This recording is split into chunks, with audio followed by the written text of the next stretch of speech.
Hi friends, it's Rachel. Welcome to Maijisen Company Huangshan branch. Today we'll analyze the problem of SPC flooring deformation. First one, formula.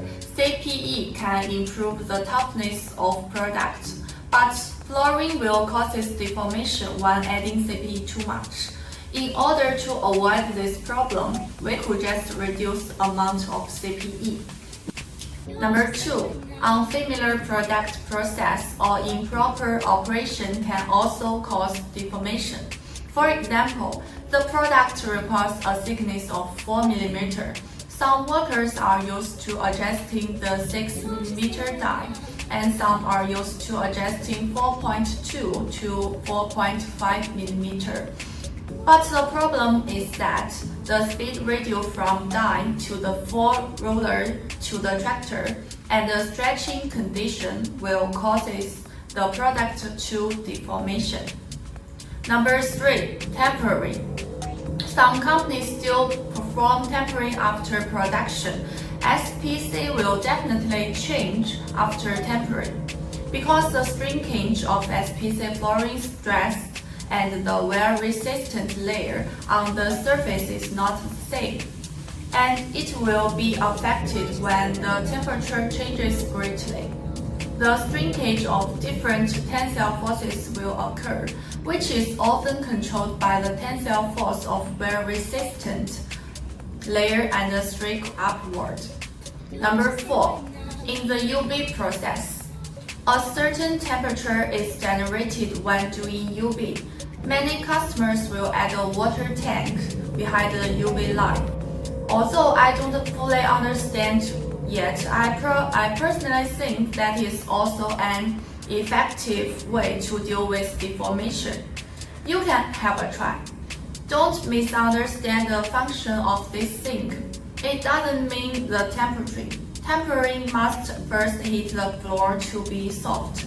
This sink is only an effective solution to remain temperature after UV.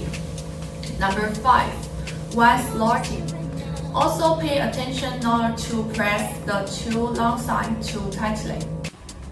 Anyway, these are just a few possibilities for deformation.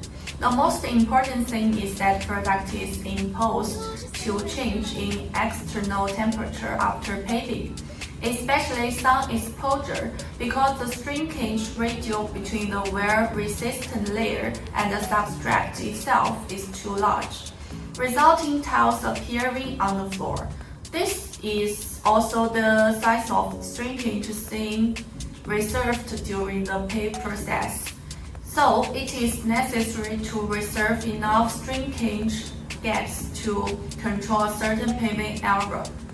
If the area is too large, it is recommended to divide it into several areas on the partition grooves in the middle of paving, or in direct gap.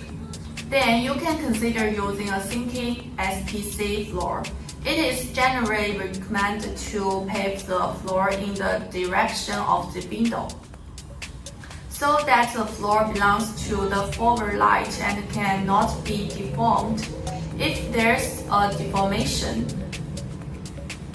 in the absence of sun exposure, it must be that we didn't pay attention to the details during the production process. When lead to the deformation, at present, customer will encounter this situation, but the way to deal with it is different. As long as you analyze it carefully, you can basically find the problem. Goodbye.